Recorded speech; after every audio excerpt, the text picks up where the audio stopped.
സംസ്ഥാനത്ത് തുടർച്ചയായി ഉണ്ടാകുന്ന റോഡ് അപകടങ്ങൾ തടയാൻ പോലീസും മോട്ടോർ വാഹന വകുപ്പും സംയുക്തമായി നടത്തുന്ന വാഹന പരിശോധന തുടങ്ങി. സംസ്ഥാനത്തെ ബ്ലാക്ക് സ്പോട്ടുകൾ കേന്ദ്രീകരിച്ചാണ് പരിശോധന. നിരത്തുകളിൽ തുടർക്കഥയാകുന്ന അപകടങ്ങൾക്ക് അറുതി വരുത്തുക എന്ന ലക്ഷ്യത്തോടെയാണ് പരിശോധന.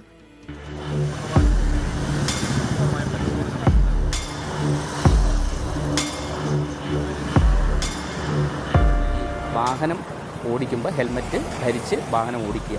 സുരക്ഷിതമായിട്ടുള്ള ഒരു വാഹനം ഓടിക്കുന്ന രീതി എന്ന് പറയുന്നത് നമ്മളായിട്ടുണ്ടാക്കിയെടുക്കേണ്ട ഒരു ശീലമാണ്. നിയമലംഘനങ്ങൾക്കെതിരെ നടപടിയെടുക്കാനാണ് ജില്ലാ പോലീസ് മേധാവിമാരും ജില്ലാ RTOമാരും നൽകിയിരിക്കുന്ന നിർദ്ദേശം. അപകട മേഖലകൾ, ദേശീയ സംസ്ഥാന പാതകൾ, സ്കൂൾ കോളേജ് പരിസരങ്ങൾ എന്നിവയ്ക്ക് പുറമെ ഗ്രാമീണ പാതകളിലേക്ക് ഇറങ്ങിച്ചെന്നും പരിശോധന കർശനമാക്കാനാണ് തീരുമാനം. മദ്യപിച്ച് വാഹനമോടിച്ചാലും അപകടകരമായ രീതിയിൽ വാഹനമോടിച്ചാലും പിഴയ്ക്ക് പുറമെ ഉടനടി ലൈസൻസ് സസ്പെൻഡ് ചെയ്യാനാണ് തീരുമാനം. കൂടാതെ ഹെൽമറ്റ്, സീറ്റ് ബെൽറ്റ് ധരിക്കാതെ യാത്ര ചെയ്യുന്നവർക്കെതിരെയും അമിതവേഗത, അപകടകരമായ ഓവർടേക്ക്, ഇഷ്ടത്തിനനുസരിച്ച് വാഹനങ്ങൾ മോടിക്കൂട്ടൽ തുടങ്ങി ഓരോ നിയമലംഘനങ്ങൾക്കുമെതിരെ കർശന നടപടിയെടുക്കും. നിലവിൽ നിരത്തുകളിൽ നമ്മൾ കണ്ടു കഴിഞ്ഞാൽ നിയമലംഘനങ്ങൾ എല്ലാം കുറഞ്ഞതായി കാണാൻ സാധിക്കുന്നുണ്ട്. ഹെൽമറ്റ് വെച്ച് സുരക്ഷിതമായിട്ടുള്ള ഒരു യാത്ര തന്നെയാണ് എല്ലായിടത്തും കാണാനായിട്ട് സാധിക്കുന്നത്.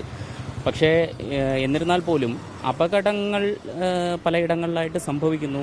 സ്വകാര്യ ബസ് ഡ്രൈവർമാർക്ക് ഘട്ടം ഘട്ടമായി പരിശീലനം നൽകാനും എല്ലാ സ്വകാര്യ ബസ് ജീവനക്കാർക്കും NOC നിർബന്ധമാക്കാനും തീരുമാനിച്ചിട്ടുണ്ട്. ജനുവരി 16 വരെയാണ് സംയുക്ത പരിശോധന. 24 തിരുവനന്തപുരം.